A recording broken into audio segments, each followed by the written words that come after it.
Once Upon a Broken Heart by Stephanie Garber. Read by Rebecca Soler.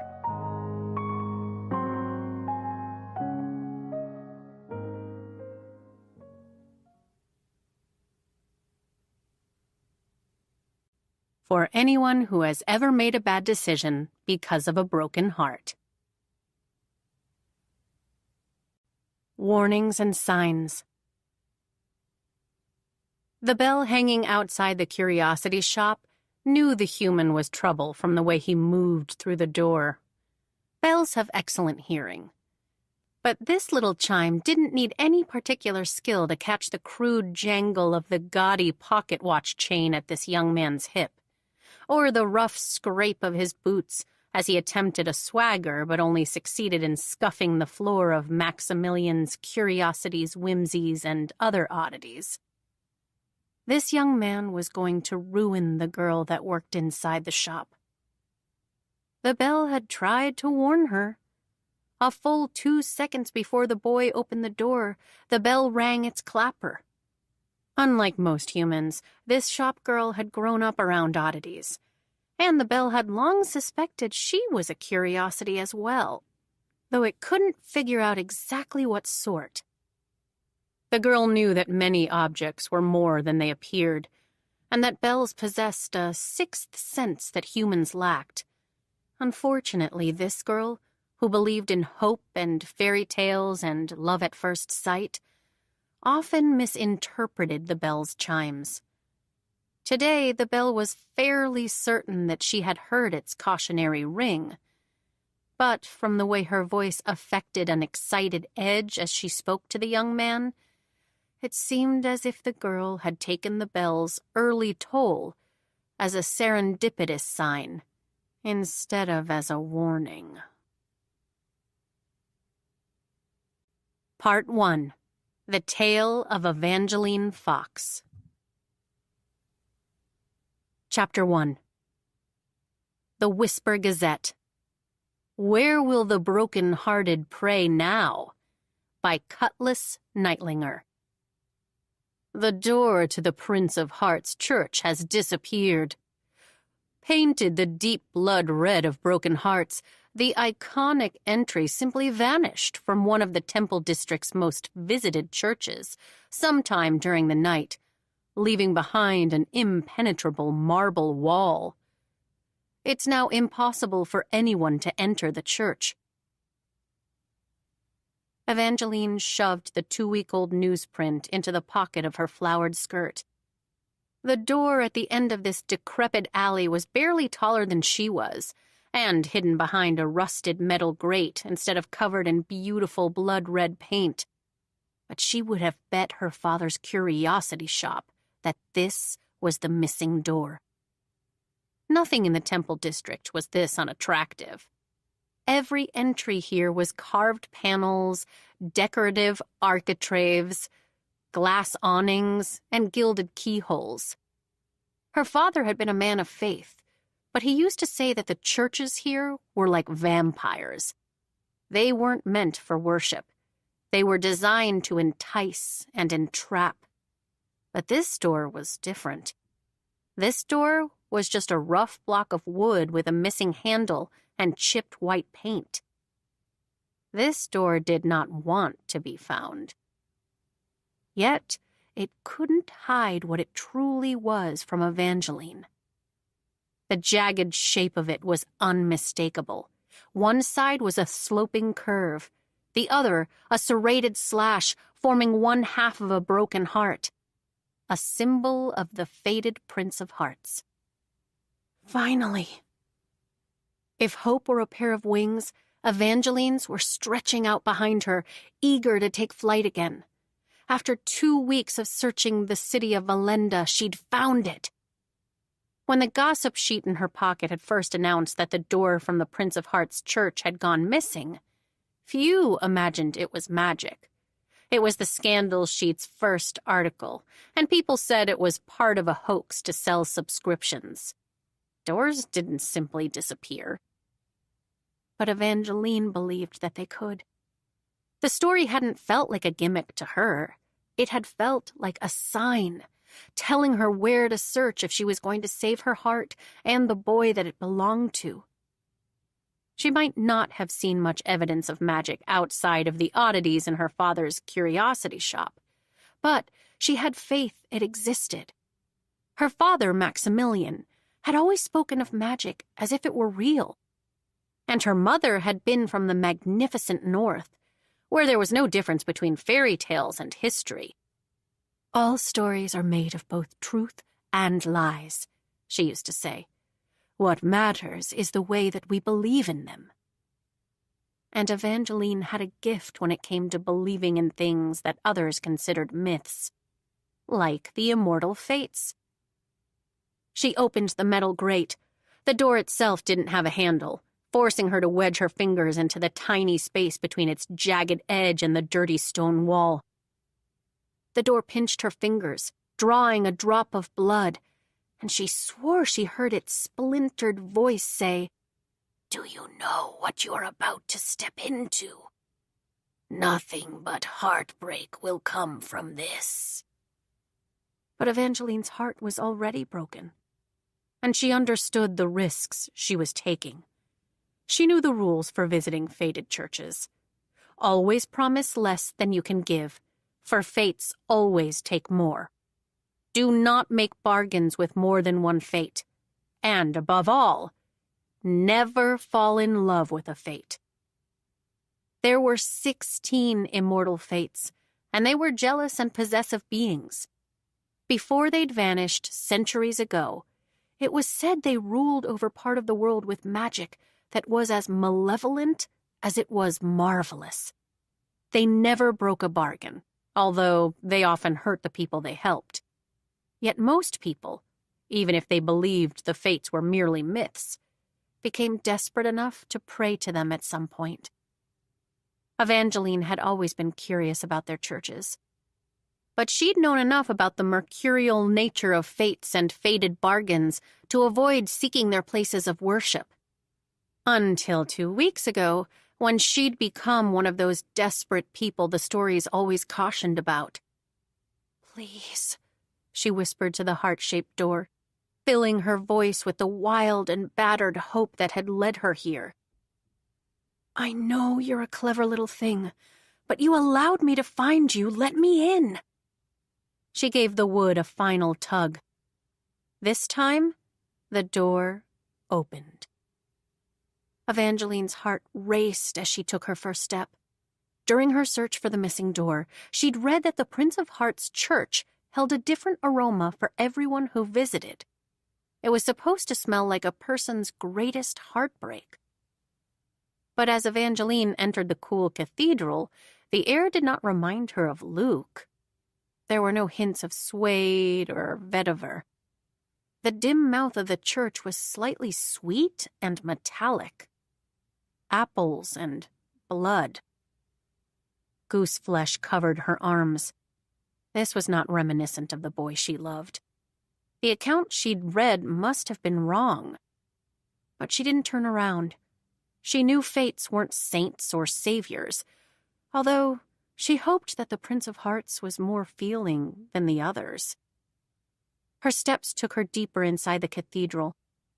Everything was shockingly white. White carpets, white candles, white prayer pews of white oak, white aspen, and flaky white birch. Evangeline passed row after row of mismatched white benches. They might have been handsome once, but now many had missing legs, while others had mutilated cushions or benches that had been broken in half. Broken, broken, broken. No wonder the door hadn't wanted to let her in. Perhaps this church wasn't sinister. It was sad. A rough rip shattered the church's silence. Evangeline spun around and choked back a gasp. Several rows behind her, in a shadowed corner, a young man appeared to be in mourning or performing some act of penance. Wild locks of golden hair hung across his face as his head bowed and his fingers tore at the sleeves of his burgundy topcoat. Her heart felt a pang as she watched him. She was tempted to ask if he needed help, but he'd probably chosen the corner to go unnoticed. And she didn't have much time left. There were no clocks inside the church, but Evangeline swore she heard the tick of a second hand, working at erasing the precious minutes she had until Luke's wedding.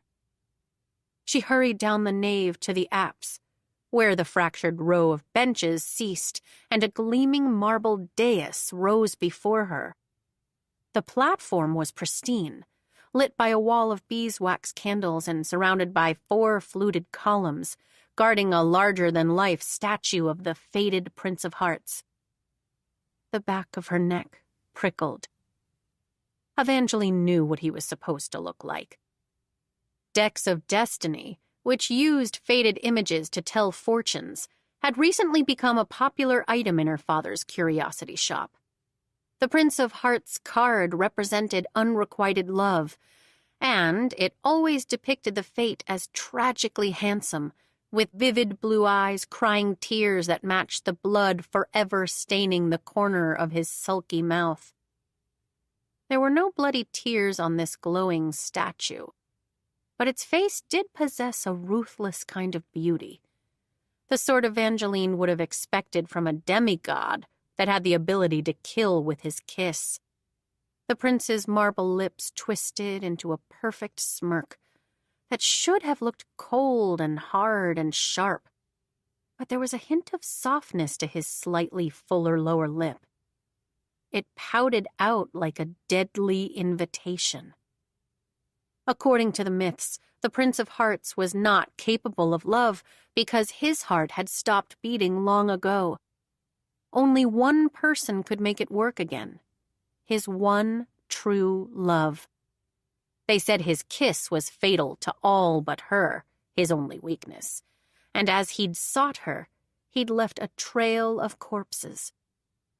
Evangeline couldn't imagine a more tragic existence. If one fate were to have sympathy for her situation, it would be the Prince of Hearts. Her gaze found his elegant marble fingers clasping a dagger the size of her forearm. The blade pointed down toward a stone offering basin balanced on a burner, just above a low circle of dancing white flames. The words, "Blood for a prayer," were carved into its side. Evangeline took a deep breath. This was what she'd come here for. She pressed her finger to the tip of the blade. Sharp marble pierced her skin, and drop after drop of blood fell, sizzling and hissing, filling the air with more metal and sweet. A part of her hoped this tithe might conjure up some sort of magical display, that the statue would come to life, or the Prince of Hearts' voice would fill the church. But nothing moved save for the flames on the wall of candles. She couldn't even hear the anguished young man in the back of the church. It was just her and the statue. "Dear Prince," she started haltingly. She'd never prayed to a fate, and she didn't want to get it wrong. "I'm here because my parents are dead." Evangeline cringed. That was not how she was supposed to start. "What I meant to say was, my parents have both passed away. I lost my mother a couple of years ago. Then I lost my father last season. Now, I'm about to lose the boy that I love. Luke Navarro." Her throat closed as she said the name and pictured his crooked smile. Maybe if he'd been plainer, or poorer, or crueler, none of this would have happened. "We've been seeing each other in secret. I was supposed to be in mourning for my father. Then, a little over 2 weeks ago, on the day that Luke and I were going to tell our families we were in love, my stepsister Marisol announced that she and Luke were getting married." Evangeline paused to close her eyes.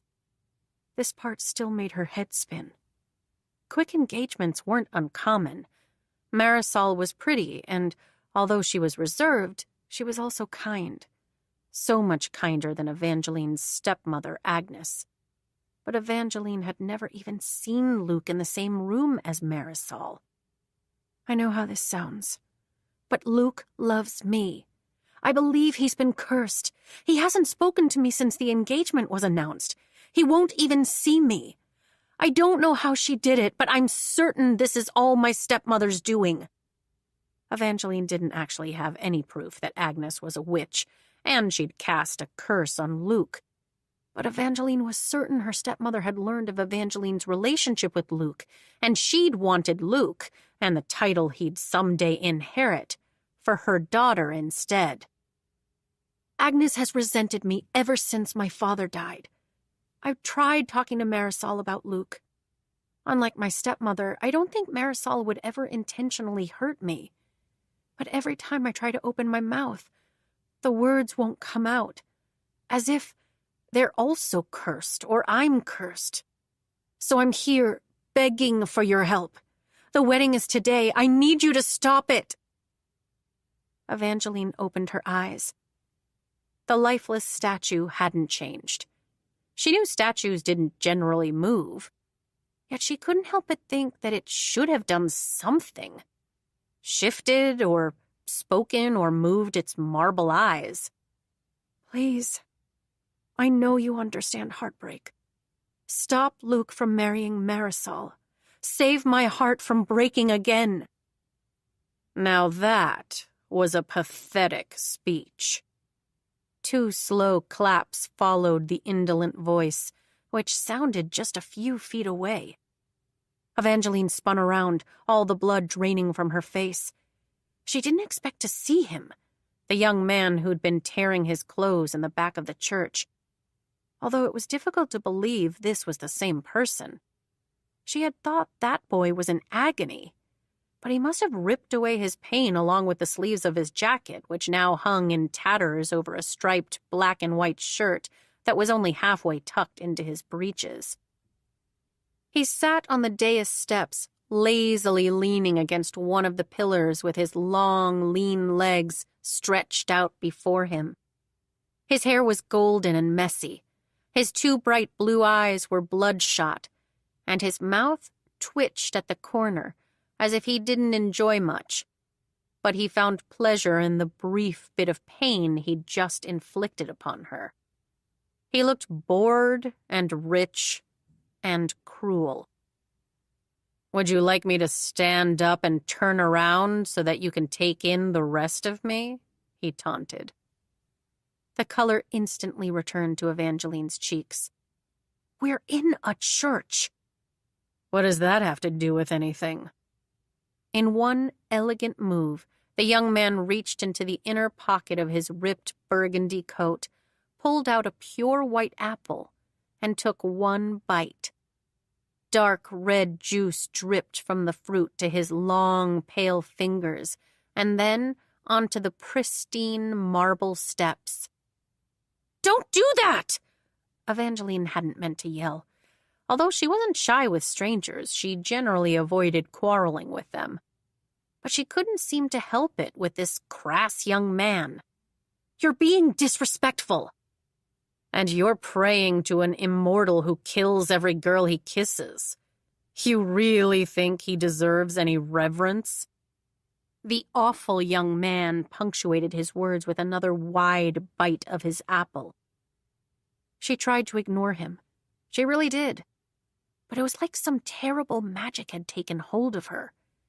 Rather than marching off, Evangeline imagined the stranger taking her lips instead of his snack and kissing her with his fruit-sweet mouth until she died in his arms. No, it couldn't be. You're staring again, he purred.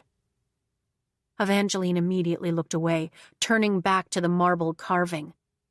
Minutes ago, its lips alone had made her heart race.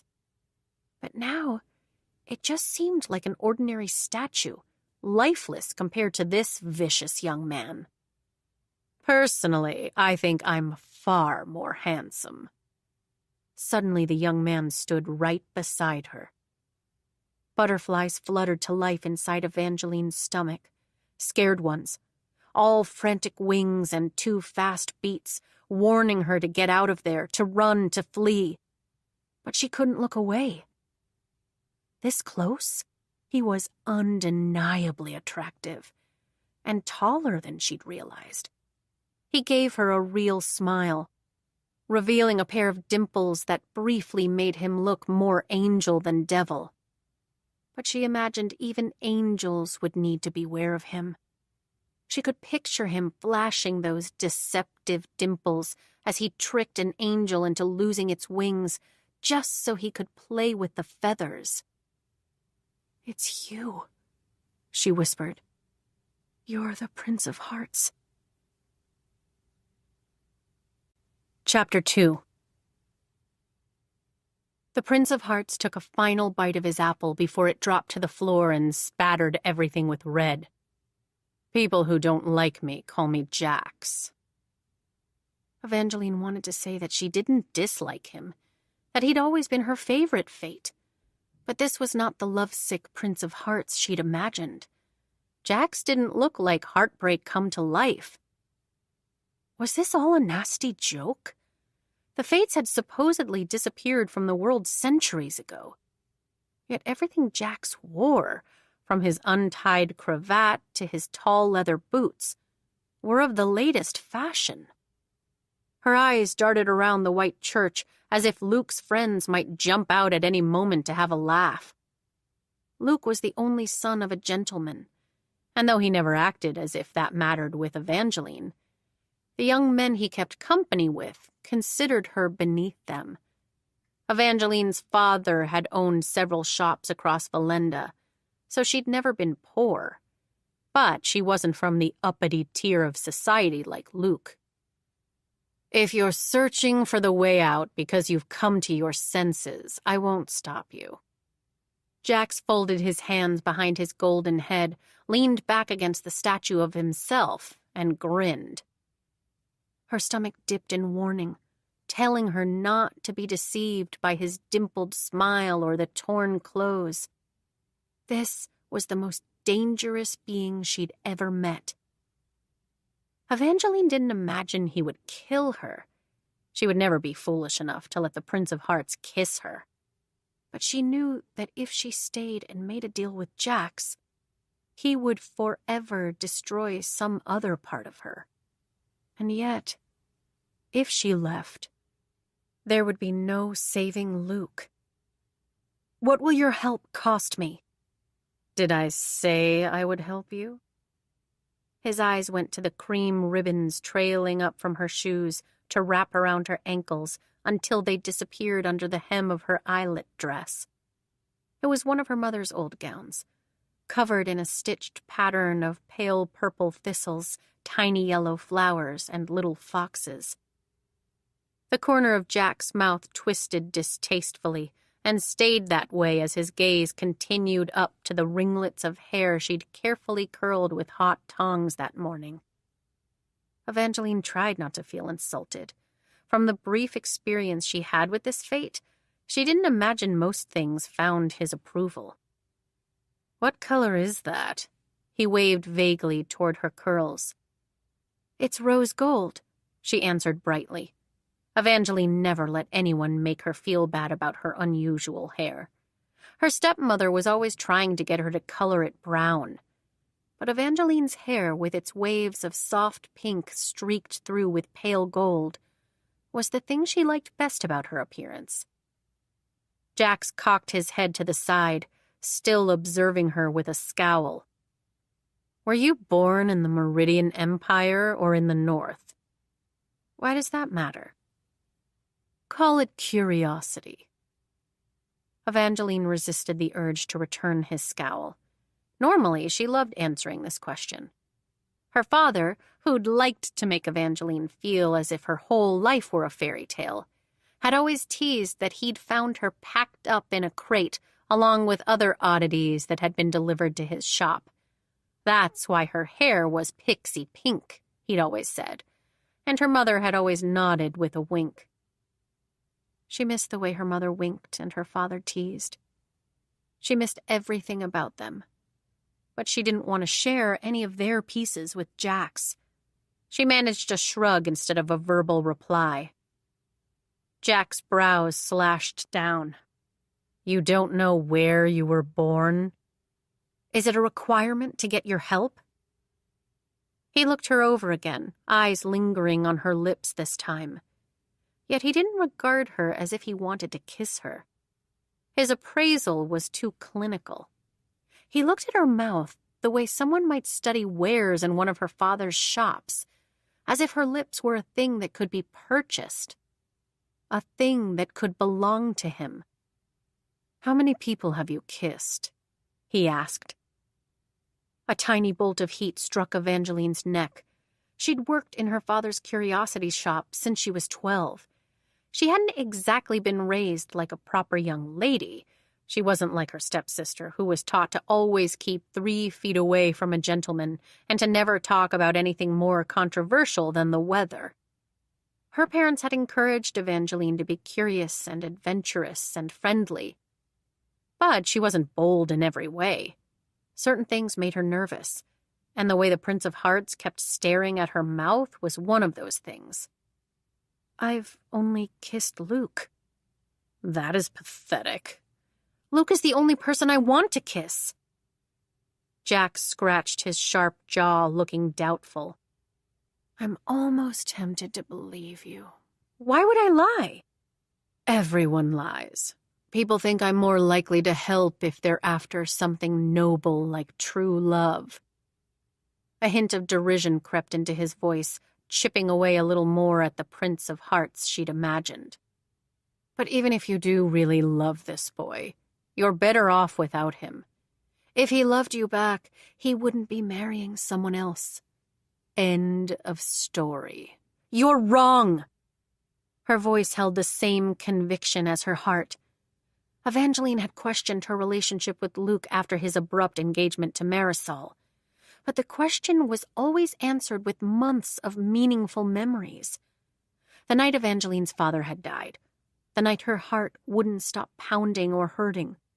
Luke had found her wandering the aisles of the curiosity shop, looking for a cure for broken hearts. Her cheeks had been tear-stained, and her eyes were red. She feared her crying would scare him away, but instead, he'd pulled her into his arms and said, I don't know if I can fix your broken heart, but you can take mine, because it's already yours. She'd known she loved him for a while, but that was when she knew Luke loved her. His words might have been borrowed from a popular story, but he backed them up with heartfelt actions. He'd helped her hold her heart together that night, and so many of the nights that followed. And now she was determined to help him. Proposals and engagements didn't always mean love, but she knew that moments like the ones she'd shared with Luke did. He had to be cursed. As extreme or as silly as it might have made her sound to others, this was the only explanation she could believe. It didn't make sense that he wouldn't at least speak to her, or that every time Evangeline tried telling Marisol the truth, she would open her mouth and the words wouldn't come out. Please. Begging wasn't beneath her. Help me. I don't think what you want will help you. But I do appreciate a good lost cause. I'll stop the wedding in exchange for 3 kisses. Jack's eyes took on an entertained gleam as they returned to her mouth. A fresh surge of heat rose to Evangeline's cheeks. She'd been wrong about him not wanting to kiss her. But if the stories were true, 1 kiss from him and she'd be dead. Jax laughed, harsh and short. Relax, pet. I don't wish to kiss you. It would kill you, and then you'd be no use to me. I want you to kiss 3 others, who I choose, when I choose. What sort of kisses? Little pecks or more? If you think that counts, maybe you haven't been kissed. Jax shoved off the statue and stalked closer, towering over her once again. It's not a real kiss if there isn't any tongue.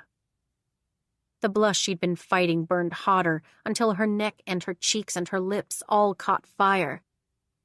Why the hesitation, pet? They're only kisses. Jax sounded as if he were holding back another laugh. Either this Luke is horrible at using his mouth, or you're afraid to say yes too quickly because you secretly like the idea. I do not like the idea. So, your Luke is a hideous kisser? Luke is an excellent kisser. How do you know if you have nothing to compare it with? If you end up with Luke, you might even wish that I'd asked you to kiss more than 3 people. I don't want to kiss any strangers. The only person I want is Luke. Then this should be a small price to pay, Jax said flatly. He was right, but Evangeline couldn't simply agree. Her father had taught her that fates didn't determine one's future as their name suggested.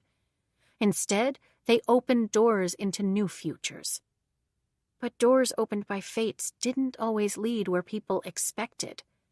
Instead, they often led people to new, desperate deals to fix their first bad bargains. It happened in countless stories, and Evangeline didn't want it to happen in hers. I don't want anyone to die, she said. You can't stop the wedding by kissing anyone there.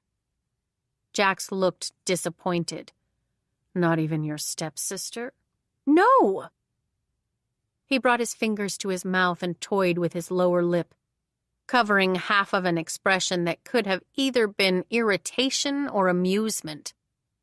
You're not really in a position to bargain. I thought fates liked bargains, she challenged. Only when we make the rules. Still, I'm in a good mood, so I'll grant you this request. I just want to know one more thing. How did you get the door to let you in? I asked it politely. Jax rubbed the corner of his jaw. That's all? You didn't find a key?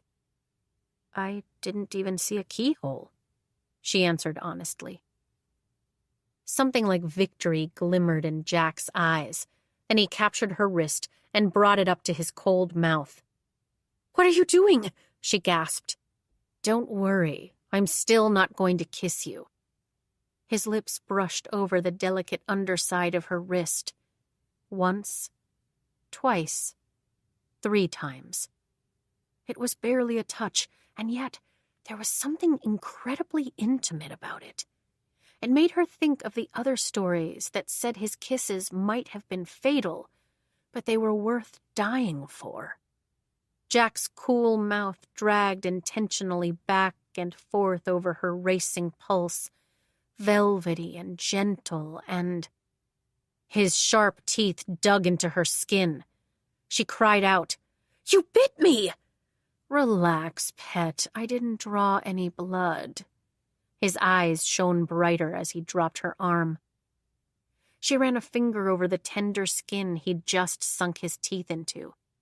3 thin white scars, shaped like tiny broken hearts, lined the underside of her wrist.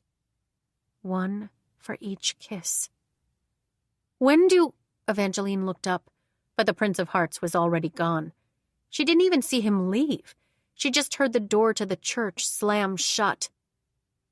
She'd gotten what she wanted. So then, why didn't she feel better? She'd done the right thing. Luke loved her. She couldn't believe he was marrying Marisol of his own free will. It wasn't that Evangeline disliked Marisol. Truthfully, she barely knew her stepsister. About a year after her mother had died, Evangeline's father had gotten it into his head that he must marry again, that he needed a wife to look after Evangeline in case anything ever happened to him. She could still remember the worry that had replaced the light in his eyes, as if he had known he didn't have much time left. Her father had only been married to Agnes 6 months before he died. During that time, Marisol never stepped inside the curiosity shop, where Evangeline spent most of her time. Marisol said she was allergic to the dust. But she was so skittish around anything slightly strange. Evangeline always suspected her stepsister was really afraid of curses and the uncanny. Whereas Evangeline and Luke used to joke that if they were ever cursed, it would just prove that magic existed. It was laughably sad that Evangeline now had that proof, but she didn't have him. Even if Jax returned and allowed Evangeline to change her mind, she wouldn't have. Jax had said he'd stop the wedding, and he'd promised not to kill anyone. Yet, Evangeline couldn't shake the sense she'd made a mistake. She didn't think she'd agreed too quickly, but all she could see was the gleam dancing in Jack's eyes as he'd taken her wrist. Evangeline started running. She didn't know what she was going to do or why she felt suddenly sick inside. She just knew she needed to talk to Jax again before he stopped the wedding. If she'd been in an ordinary church, she might have caught up with him quickly. But this was a fated church, protected by a magicked door that seemed to possess a mind of its own. When she opened it, the door did not return her to the temple district. It spat her out in a musty old apothecary, full of floating dust, empty bottles, and ticking clocks. Tick-tock, tick-tock, tick-tock. Seconds had never passed so fast. Between one tick and one tock, the magicked door she'd just stepped through disappeared and was replaced by a barred window that looked down on a row of streets as crooked as teeth. She was in the Spice Quarter, across the city from where Luke and Marisol were supposed to be wed. Evangeline cursed as she fled. By the time she crossed the city and reached her house, she feared that she was already too late. Marisol and Luke were going to say their vows in her mother's garden, inside the gazebo that her father had built. Crickets filled it with music at night, and birds chirped during the day. Evangeline could hear all their little songs as she entered the garden now, but there weren't any voices. There were just the delicate birds flapping merrily through the gazebo before landing on a group of granite statues. Evangeline's knees went weak. There had never been statues in this garden before. But there were 9 of them now, all holding goblets as if they'd just finished a toast. Each face was disturbingly lifelike and terrifyingly familiar.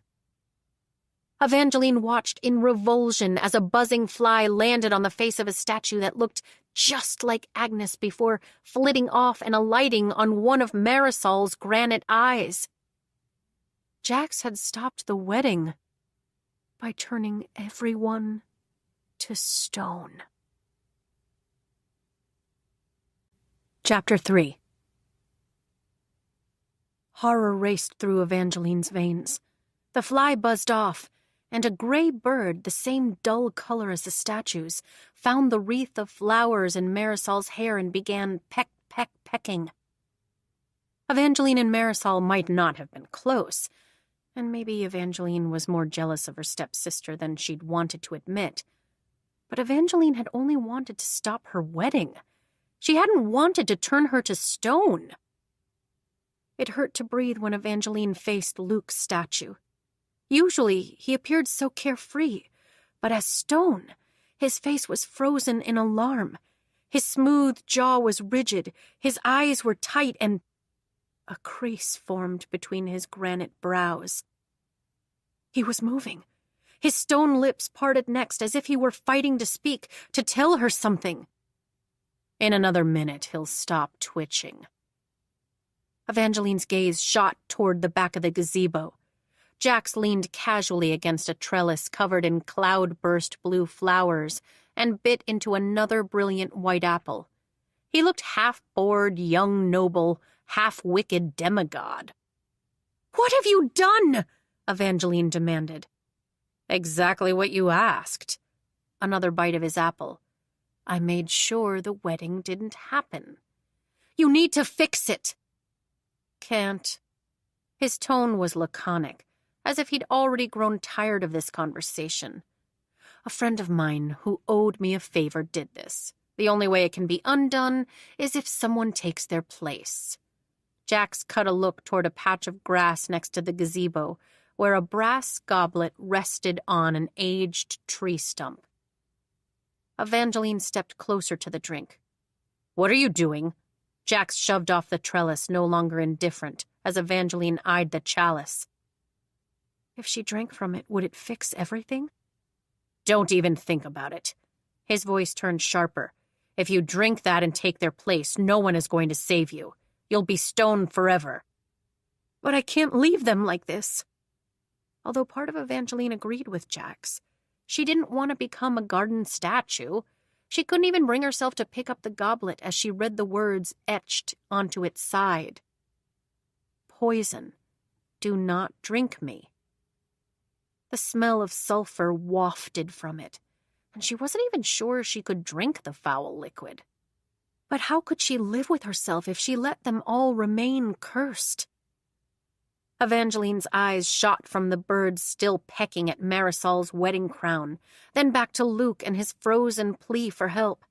Luke's parents stood on either side of him. Then there was the unfortunate marriage minister who'd picked the wrong union to officiate. Evangeline didn't want to feel bad about Luke's 3 friends or about Agnes. But even though her father had not married Agnes for love, he would have hated all of this. Both of her parents would have been so disappointed that this was where Evangeline's faith in magic had led her. "This wasn't what I wanted," she whispered. "You're looking at this the wrong way, pet." Jax dropped his half-eaten apple, letting it roll across the gazebo floor until it hit Luke's stone boot. "Once this story spreads, everyone in the Meridian Empire will want to help you. You'll be the girl who lost her family to the horrible fates. You might not get Luke, but you'll forget about him soon. With your stepmother and stepsister's stone, I'm guessing you'll inherit some money. By tomorrow morning, you'll be famous and not poor." Jax flashed both dimples, as if he really had done her a favor. Evangeline felt sick again. In the stories, the fates were wicked gods that only wanted mayhem and chaos. But this was what people should have been scared of. Evangeline looked at these human statues and saw it as a horror. But Jax saw it as helpful. The fates weren't dangerous because they were evil. The fates were dangerous because they couldn't tell the difference between evil and good. But Evangeline knew the difference. She also knew that sometimes there was a murky space in between good and evil. That was the space she'd thought she'd entered that morning when she'd gone into Jack's church to pray for a favor. But she'd made a mistake. And now it was time to fix it. Evangeline picked up the goblet. "Put that down," Jax warned. "You don't want to do this. You don't want to be the hero. You want the happy ending. That's why you came to me. If you do this, that will never happen. Heroes don't get happy endings. They give them to other people. Is that what you really want?" "I want to save the boy I love. I'm just going to have to hope he'll decide to save me, too." Before Jax could stop her, Evangeline drank. The poison tasted worse than it smelled, like burnt bones and lost hope. Her throat closed as she struggled to breathe, and then to move. She thought she saw Jax shake his head, but it was difficult to be sure. Her vision was breaking. Black veins were filling the garden, spreading like escaped ink. Darkness. Darkness everywhere. It was night, without any moon or stars. Evangeline tried to tell herself she'd done the right thing. She'd saved 9 people. One of them would save her, too. "I warned you," Jax murmured. She heard him take a frustrated breath, heard him mutter the word pity, and then she heard nothing. Chapter 4. At least Evangeline still had the ability to think, although sometimes that ability hurt. It usually happened after days of endless nothing, when Evangeline imagined she finally felt something. But it was never what she really wanted. It was never warmth on her skin, tingling in her toes, or the touch of another person letting her know that she was not completely alone in the world. It was usually just an arrow of heartbreak, or a pinch of regret. Regret was the worst. Regret was sour and bitter, and it tasted so close to the truth, she had to fight sinking into it. She had to battle against believing that Jax had been right, that she should have left the goblet alone, let the others stay stone, and played the role of victim. Jax was wrong. She'd done the right thing. Someone would save her. Sometimes, when she was feeling especially hopeful, Evangeline even thought that Jax might come to her rescue. But as hopeful as Evangeline was, she knew the Prince of Hearts wasn't a savior. He was the one people needed saving from. Chapter 5. And then Evangeline felt something that was not heartbreak or regret. Chapter 6. Something like light tickled her skin. Her skin. Evangeline could feel her skin. She hadn't felt anything for... She actually didn't know how much time had passed. For so long there had been so much nothing, but now she could feel everything. Eyelids, ankles, elbows, lips, legs, bones, skin, lungs, heart, hair, veins, kneecaps, earlobes, neck, chest. She was trembling from her chin to her toes. Her skin was coated in sweat, and it felt incredible, cool and damp and alive. She was alive again! Welcome back. A solid arm wrapped around Evangeline's waist as her wobbly legs adjusted to being muscle and bone. Her vision came into focus next. Perhaps it was just that she hadn't seen a face in a while, but the young man who'd wrapped an arm around her was extraordinarily handsome. Dark brown skin, eyes fringed in a thick rim of lashes, a smile that hinted at an arsenal of charm. His shoulders were cloaked in a dramatic green cape, lined in copper leaves as dazzling as his face. "Can you speak?" he asked. "Why..." Evangeline coughed to clear some gravel from her throat. "Why do you look like a forest mage?" She cringed as soon as the words were out. Clearly some of her senses, like the filter on her mouth, weren't doing their job yet. This stranger had saved her. She hoped she hadn't offended him. Thankfully, the man's brilliant smile widened. "Excellent. Sometimes the voice doesn't return immediately. Now, tell me your full name, darling. I need to make sure you have your memory before I let you go." "Go where?" Evangeline tried to take in the rest of her surroundings. She seemed to be in a laboratory. Every work table and apothecary shelf was littered with bubbling beakers or foaming cauldrons that filled the air with something like resin. This wasn't her mother's garden. The only familiar thing in the room was the Meridian Empire's royal crest painted on one of the stone walls. "Where are we? And how long was I a statue?"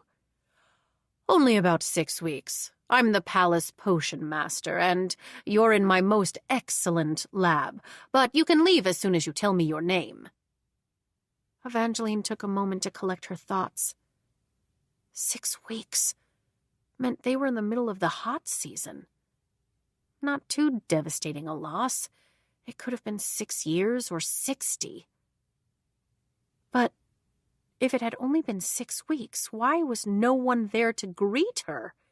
She knew her stepmother didn't care for her, and She wasn't very close to her stepsister, but she had saved their lives. And Luke. But she didn't want to imagine why Luke wasn't there. Could it be none of them knew she had been revived? I'm Evangeline Fox. You may call me Poison. The potion master's arm left her waist to make a magnanimous gesture. And Evangeline immediately knew who this young man was. She should have realized it right away. He looked remarkably like his fortune-telling card from Decks of Destiny. He wore a long flowing cape, jeweled rings on all his fingers, and clearly worked with potions. Poison was the poisoner, a fate just like Jack's. I thought all of the fates had disappeared, Evangeline blurted.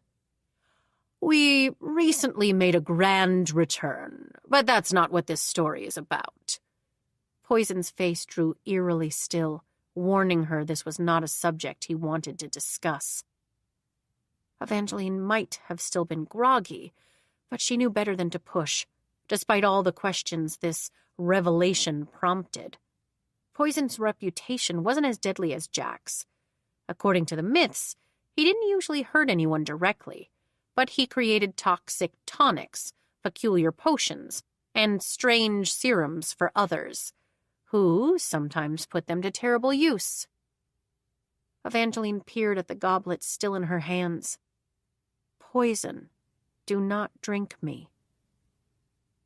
Mind if I take that? With one jeweled hand, Poison extracted the cup. Evangeline took a wary step back. Why am I here? Did Jax ask you to help me?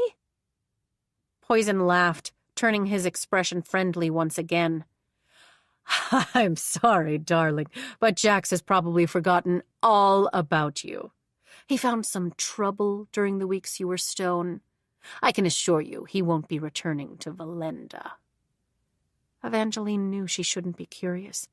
After her last encounter with Jax, she didn't want to ever see him again and give him a chance to collect on the debt she owed him. But Jax didn't seem like the sort to run away.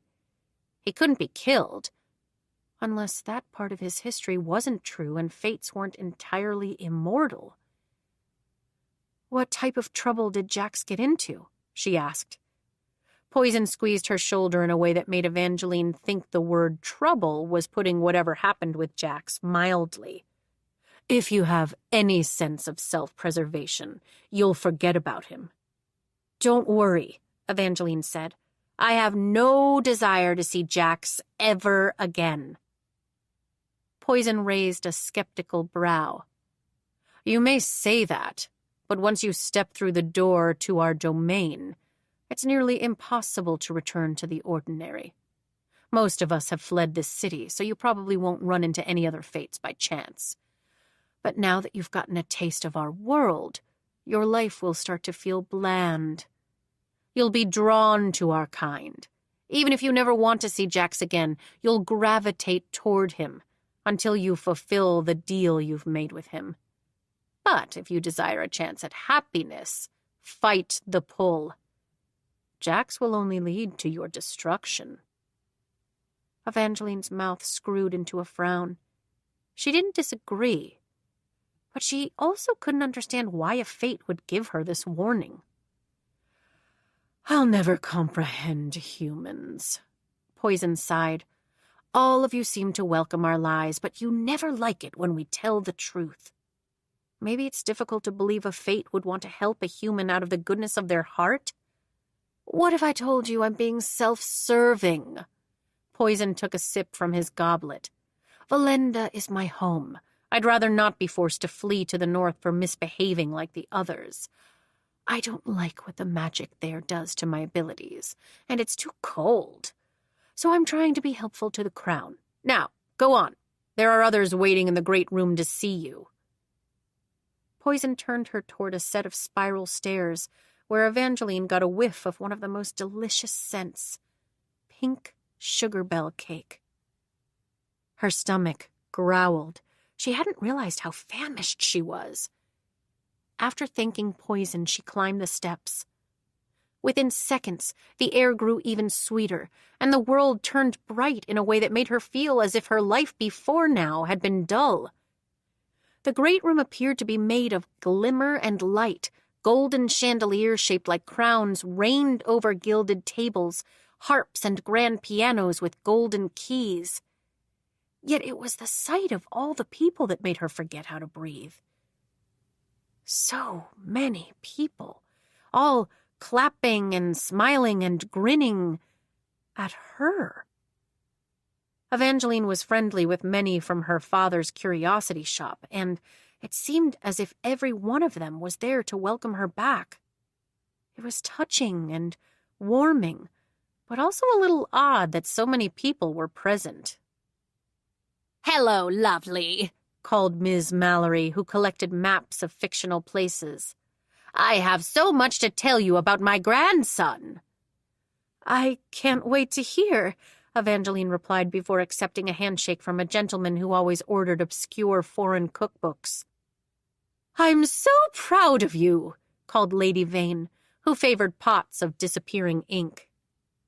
After weeks of endless nothing, Evangeline was cocooned in hugs and kisses on cheeks.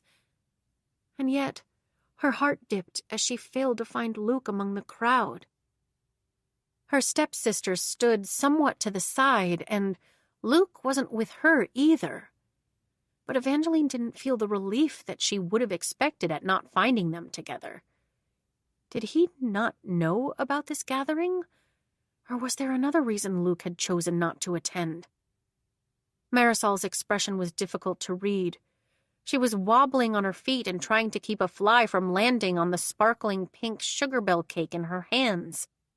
But as soon as Marisol spied Evangeline, her grin widened until it was as bright as the beautiful cake. Agnes disdained her daughter's love of baking. She wanted great things for Marisol and said that cooking was too common a hobby. But Evangeline wondered if she'd let Marisol make this treat for today. There were 4 tiers of fluffy pink cake, alternating layers of sugar bell cream, a frosting bow, and an oversized shortbread gift tag that read, "Welcome back, sister." Guilt, thick and heavy, mingled with Evangeline's unease. She would never have expected such a gesture from her stepsister, and she certainly didn't deserve it. "Oh, there's my precious, lovely girl." Agnes approached and threw both arms around Evangeline. "We were all desperately worried. It was such a relief to hear there was someone who could fix you." Agnes squeezed Evangeline tighter and whispered, "So many suitors have been inquiring about you. Now that you're back, I'll arrange for the richest ones to visit." Evangeline wasn't sure how to respond to what Agnes had just said, or to this version of her stepmother who believed in hugging. Even when Agnes had first married Evangeline's father, she'd never embraced Evangeline. Agnes had married Maximilian for the same reason he'd married her, to make sure her daughter was provided for. Maximilian Fox had not been rich. His business ventures failed nearly as often as they succeeded. But he was a respectable match for a widow with a daughter. Agnes released Evangeline from the embrace, only to turn her toward a gentleman that Evangeline hoped was not a suitor. He wore a flowing white silk shirt with a lacy jabot that cascaded down to a pair of black leather pants so tight she was surprised he could move. "Evangeline," said Agnes, "this is Mr. Cutlass Nightlinger of the Whisper Gazette." "You write for those scandal sheets?" "They are not scandal sheets. It's a periodical," Agnes corrected with a sniff, making Evangeline think that the fledgling paper had grown in readership and credibility since the article that had inspired her to search for the door to the Prince of Hearts church. "I actually don't care what you call it, Miss Fox, as long as I'm allowed to feature you in it." Cutlass Nightlinger brushed a black feathered pen across his lips. "I've been covering everything related to the return of the Fates, and I have several questions for you." Evangeline was suddenly unsteady on her feet. The last thing she wanted to talk about was what had happened with Jax. No one could ever know she'd made a deal with a fate. If Evangeline had been fully recovered, she would have pulled away with a clever excuse. But instead, Mr. Cutlass Nightlinger of the lacy jabot and the black leather pants was the one who did all the pulling. Quickly, he wrangled her away from the party, through a pair of thick gold curtains and onto a bench, hidden in an alcove that smelled of mystery and musk and imitation magic. Or was that Cutlass Nightlinger's cologne? Mr. Nightlinger, Evangeline pushed up from the bench, and the world began to spin. She really needed to eat. I don't believe today is the best day for an interview. Don't worry. It doesn't really matter what you say. I make the people I interview look good. And everyone already loves you. After the sacrifice you made, you're one of Valenda's favorite heroes. But I'm really not a hero. You're too modest. Cutlass leaned in closer. The heavy scent around her was definitely his cologne. During the Week of Terror. What was the Week of Terror? It was so exciting. It started right after you were turned to stone. The Fates returned. Would you believe they were trapped inside a deck of cards? So much mischief and mayhem when they escaped and tried to take over the Empire. But the story of how you took the place of that wedding party and turned yourself to stone inspired people all over during that difficult time. You're a hero. Evangeline's throat went suddenly dry. No wonder so many people were there. I hope that I did what anyone else would have done in my situation. That's perfect. Cutlass pulled out an impossibly small notebook from his leather vest and began scribbling away. My readers are going to love this. Now, her stomach cut him off with a loud grumble. Cutlass laughed quick and practiced as his pen strokes. A little hungry? I can't remember the last time I ate. I only have a few more questions. There are rumors that while you were still stone, your adoptive mother started receiving marriage proposals for your hand. Oh, Agnes is my stepmother, Evangeline cut in quickly. She never adopted me. But I think it's safe to say she will now. Cutlass winked.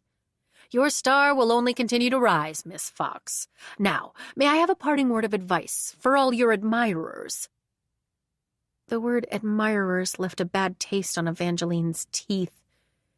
She really didn't deserve any admirers, and everyone would undoubtedly feel differently if they knew what she'd truly done. If you're a little speechless, I'll come up with something brilliant. His feathered pen swished over his journal. Wait! Evangeline still didn't know what she was going to say, but she shuddered to think what he might be writing. I know that stories often take on lives of their own. I already feel as if the horror I went through is turning into a fairy tale. But I'm nothing special, and this is not a fairy tale. And yet it turned out well for you, Cutlass cut in. She was stone for 6 weeks, said a soft voice behind them. I wouldn't say it turned out well. Evangeline looked over Cutlass's shoulder to see her stepsister. Marisol stood in between the gold curtains, holding her sugar bell cake like a shield. Cutlass pivoted in a swish of lace and leather. The cursed bride! Marisol's cheeks turned a painful shade of red. This is excellent. Cutlass's feathered pen began moving again. I'd love to have a word with you. Actually, Evangeline interrupted, sensing that Marisol was the one who needed rescuing now. My stepsister and I haven't had any time together, so I think I'm going to steal her away to enjoy some cake. Evangeline finally pushed past him, linked arms with her stepsister, and departed through the curtains.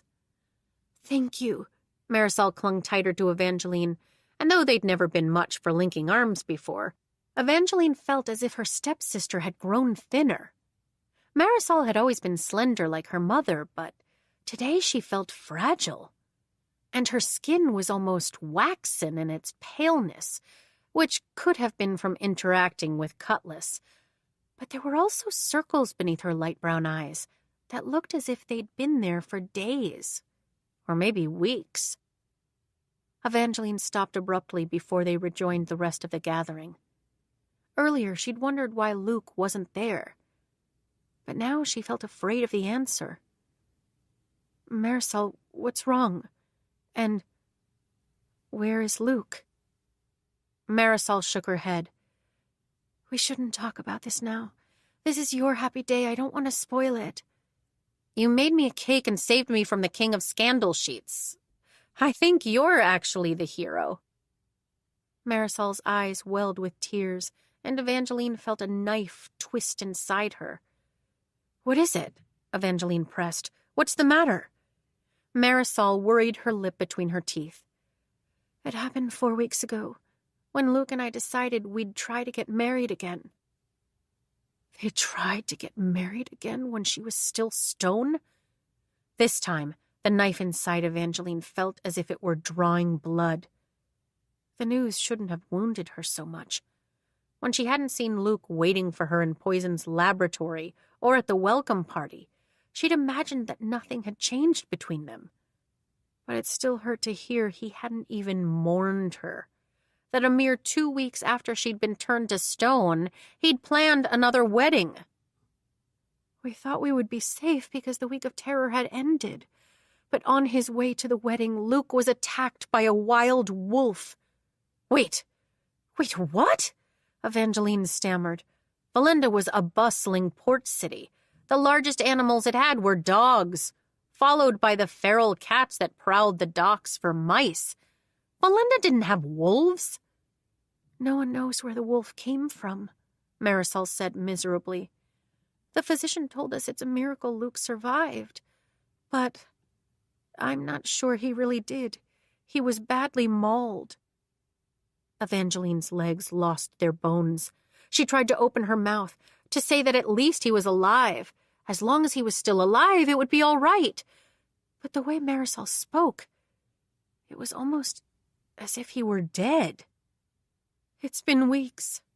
He still hasn't left his house, and Marisol's words turned choppy, and the lovely cake in her hands quivered until a dollop of cream fell to the carpet. He refuses to see me. I think he believes it's my fault. How could it be your fault? You heard Mr. Nightlinger. Everyone in Belenda has been calling me the cursed bride. 2 weddings and 2 terrible tragedies within a few weeks. Mother keeps saying that it's not a bad thing, that I'm special because when the fates returned, I was the first to capture their attention, but I know I'm not. I'm cursed. Tears streamed down Marisol's pallid cheeks. Until that moment, Evangeline had been fighting hard not to regret her choices. It might have been a coincidence that Luke had been attacked on his way to the wedding, but it seemed far more likely Luke's assault was not just the work of a wild wolf. Jax had told her he'd stop the wedding, and he'd clearly kept his word. Evangeline should have never made the deal with him. She wanted to blame Jax completely, but this was her fault as much as it was his. She knew as soon as she saw the statues in the garden that she'd made a mistake. She thought she'd fixed it with her sacrifice, but she should have never sought out the Prince of Hearts for help in the first place. Marisol, I have to tell you... The words stuck to Evangeline's tongue. She worked her jaw to get out the confession, but she knew it wasn't the sudden tightness she felt that caused the problem. She was afraid. Evangeline was trembling, just as hard as when she'd first heard the news of Luke's engagement to Marisol. Her words had also stuck in her throat that day when she'd tried to talk to Marisol about Luke. She'd been so convinced it was some sort of curse, and she still wanted to believe that. But Evangeline could no longer ignore the possibility that maybe she'd been mistaken. Maybe the real reason Evangeline had never been able to talk to Marisol about Luke wasn't because of a spell. Maybe it was fear that had paralyzed her tongue. Maybe, deep down, Evangeline feared that she and Luke weren't actually cursed. But he was just an unfaithful boy. It's all right, Evangeline. You don't have to say anything. I'm just glad you're back. Marisol set her cake on the closest gilded table and threw her arms around Evangeline, hugging her the way Evangeline always imagined that real sisters hugged. And she knew she couldn't tell her the truth. Not today. Evangeline had just spent the last 6 weeks alone as Stone. She wasn't ready to be alone again. But she would be if anyone learned what she'd done. Chapter 7. If storms were made of scandal sheets, cues of gentlemen dressed with starched cravats, and notes of questionable origins, then the perfect storm was brewing in Evangeline's world the next morning. She just didn't know this yet. All she knew about was the note of peculiar origin, which had prompted her to slip out of the house at daybreak. Meet me, the curiosity shop, first thing after sunrise. Luke. Evangeline's heart had nearly burst after she'd discovered the message in her bedroom the night before. She didn't know if it was a new note or an old one that she was only finding now, but she'd fallen asleep reading it again and again, hoping that Luke would be waiting for her in the morning with a story that was different from the one she'd heard from Marisol. Yesterday's conversation with Marisol had shaken Evangeline. It had almost convinced her that she'd been deluding herself about Luke. But hope is a difficult thing to kill. Just a spark of it can start a fire, and this note had given Evangeline a new spark.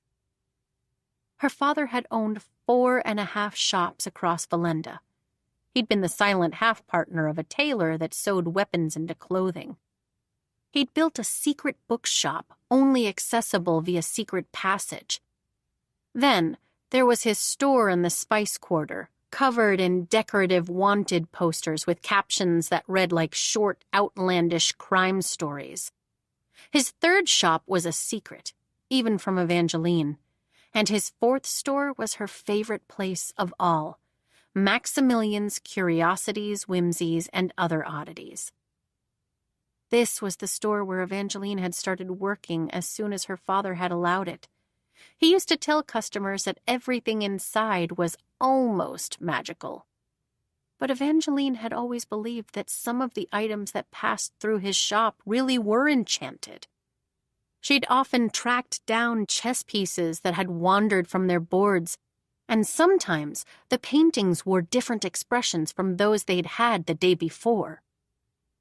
Evangeline's chest tightened with something like homesickness as she turned a corner onto the bricked street that Maximilian's Curiosities called home. She'd missed the store during the weeks she'd been made of stone, but she hadn't felt just how much until that moment. She missed the walls her mother had painted, the shelves packed with her father's finds, the bell— Evangeline skidded to a halt. Maximilian's Curiosities had closed its doors. The copper-lined windows were boarded up. The awning was ripped off, and someone had painted over the name on the door. Under new ownership, closed until further notice. No, not the shop! Evangeline banged and banged on the door. This was the last piece of her father that she had left. How could Agnes do this? Excuse me, young miss. A patroller's stout shadow fell over her. You're going to need to stop that pounding. You don't understand. This store was my father's. It was willed to me.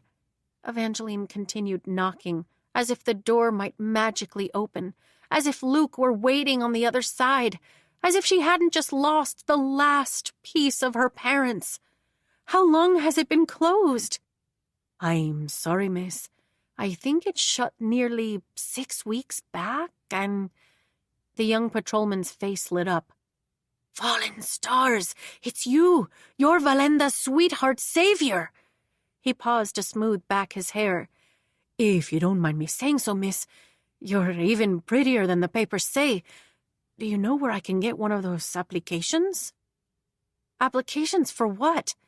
Evangeline stopped knocking, suddenly uneasy, as the patrolman reached into his back pocket and retrieved a black and white sheet of newsprint. The Whisper Gazette, From the Streets to Stone to Stardom. An interview with Belinda's sweetheart savior, by Cutlass Nightlinger. 17-year-old Evangeline Fox looks like a fairy tale princess with her shimmering pink hair and her innocent smile. But weeks ago, she was a parentless orphan. When I spoke with her recently, she told me that she couldn't remember the last time she'd eaten. She hadn't been invited to the wedding ceremony of Luke Navarro and Marisol Tourmaline, whom many of you know as the cursed bride. And yet, when Evangeline stumbled upon the gathering, which had been transformed to stone by one of the fates, Evangeline didn't hesitate to save the entire wedding party by taking their place and becoming a statue. I think I just did what anyone else would have hopefully done in my situation. I'm really not a hero, she told me. Evangeline was so humble. It was difficult to get her to speak about her own heroics, but Belinda's sweetheart savior was eager to talk when I mentioned the cursed bride's mother, Agnes Tourmaline, and her magnanimous plans to adopt Evangeline. I already feel as if the horror I went through was turning into a fairy tale, she said. Agnes also informed me that Evangeline is eager to move on with her life as soon as possible. She's accepting suitors by way of applications for her hand in marriage. Continued on page 3.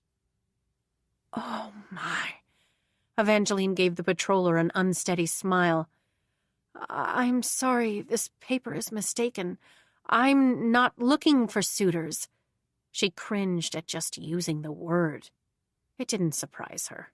She knew Agnes's hugs and smiles yesterday had been false, but Evangeline hadn't expected her stepmother to sell her off so quickly. Other passers-by on the street had already stopped to stare. A few eager gentlemen looked as if they were building up courage to approach. If Jax had been there, he'd probably taken it as proof that he'd done Evangeline a favor by making her so popular. But this wasn't what she wanted.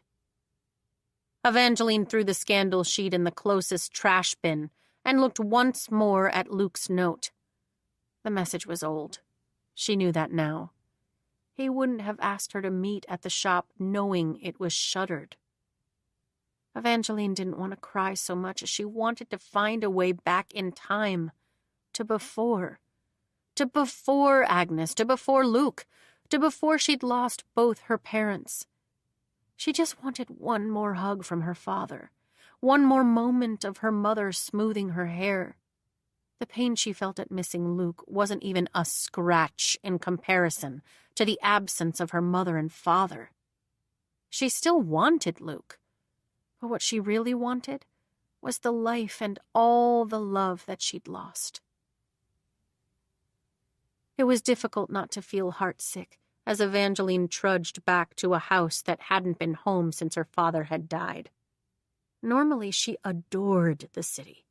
She loved the tangle of noise, the bustling of people, and the way her street often smelled of fresh-made cakes from the bakery around the corner. But that afternoon, the street smelled of too much unfamiliar cologne. The scent made her nauseous, but it was the sight of all the gentlemen that stopped her in her tracks.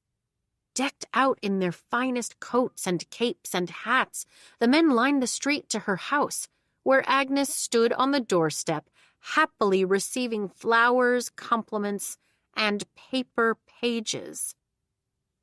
She's accepting suitors by way of application for her hand in marriage.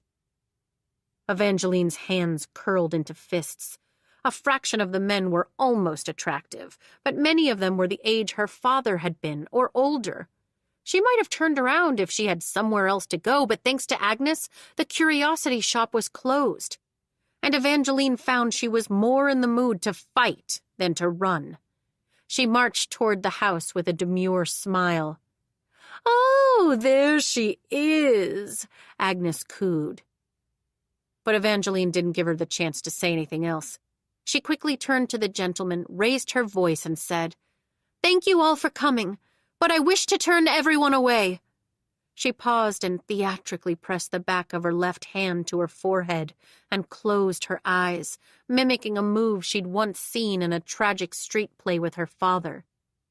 "I'm not a statue anymore, but I'm still cursed, and anyone I kiss will turn to stone."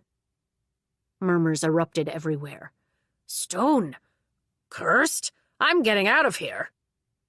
The gentlemen quickly dispersed, and with them went her doting stepmother's facade. Agnes grabbed Evangeline's shoulders and dug her slender fingers in. "What have you done, you wretched girl? Those suitors weren't just for you. This was Marisol's chance at getting noticed again." Evangeline winced and pulled away. She felt a stitch of guilt for her stepsister, but as of yesterday, Marisol wasn't over Luke either. "Don't pretend I'm the villain," Evangeline said. "You shouldn't have done this, and you shouldn't have sold my father's shop. That store was willed to me. You were considered dead." Agnes took a menacing step. Evangeline blanched. Her stepmother had never hit her, but she'd also never grabbed her before today, and Evangeline hated to consider what else Agnes might do. If her stepmother tossed her out onto the streets, Evangeline had nowhere to go. Evangeline probably should have thought about that before she turned away the suitors, but it was too late to take it back, and she wasn't sure that she would have. "I hope that's not a threat, Agnes." Evangeline spoke with all the bravado she could muster. "You never know who might still be listening, and it'd be a shame if word of your true nature made it to someone like Cutlass Nightlinger." Agnes's nostrils flared. "Cutlass can't protect you forever. I would think you'd know how quickly a young man's attention can shift. Cutlass Nightlinger will either turn on you or soon forget you like your beloved Luke did." The barb hit Evangeline straight in her chest. Agnes smiled, as if she'd been itching to say those words. "I was going to wait and share this with you after Marisol saw it, but I've changed my mind." Agnes reached toward her table of applications, retrieving a folded page, and held it out for Evangeline. Cautiously, she unfolded the note. "Marisol, my most precious treasure. I wish I didn't have to say goodbye this way, but I'm hoping this will not be a true farewell. I'm leaving Valenda in hopes of finding a healer. The next time I see your beautiful face, I will be the Luke you first fell in love with, and we can be together again, with every heartbeat from my heart." Evangeline couldn't read anymore. She didn't need to reach the end to know the handwriting belonged to Luke. Luke had written her letters, but they were usually brief, like the note she'd found last night. He'd never called her his most precious treasure, or mentioned his heart beating. "This can't be real," Evangeline breathed. "What have you done to him?" Agnes laughed. "You really are a stupid child. Your father used to say you believed in things you couldn't see, as if it were a gift. But you should start believing in the things that you do see." Luke Navarro's family lived on the fashionable far edge of town, where the houses were larger and farther apart, the type of neighborhood that always made Evangeline feel the need to take a deep breath as she approached. On the day that Marisol had announced her engagement to Luke, Evangeline had run all the way here. She'd knocked on Luke's door, sure that when it opened, Luke would tell her it was all a great misunderstanding. Luke was her first love, her first kiss, her heart when hers had stopped working. It was unimaginable that he didn't love her, as impossible as traveling through time. A part of her had known there was a chance it could be true, but her soul had told her that it wasn't. She had expected Luke to confirm it, but Luke never told her anything. The servants sent her away and slammed the door. They did the same the next day and every day that followed. But today was finally different. Today, no one answered the door when she knocked. Evangeline heard no footsteps in the house, no voices. When she found a crack in the drawn curtains, all she saw on the other side were sheets covering the furniture.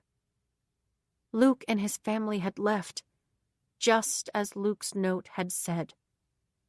Evangeline didn't know how long she stood there, but eventually she recalled Jack's words, and she wondered if he'd been right when he'd said, "If he loved you back, he wouldn't be marrying someone else." End of story. Chapter 8. Time passed. Days cooled. Leaves changed. Apple stands popped up on street corners, selling tarts and pies and harvest treats. Every time Evangeline walked by a stand and caught a hint of its fruit-sweet scent, she'd think of Jack's and the debt she owed, and her heart would race like a horse hoping to escape her chest. But it seemed Jack's had forgotten about her, just as Poison had said. Luke never returned either, and the curiosity shop did not reopen. Evangeline convinced Agnes to let her work in her father's hidden bookstore. It wasn't as magical as the curiosity shop, but it gave her something to look forward to. Although some days she felt like one of the dusty used. Keep listening to this audiobook. I've left you a link in the description so you can do it, at no cost thanks to Audible's 30-day free trial.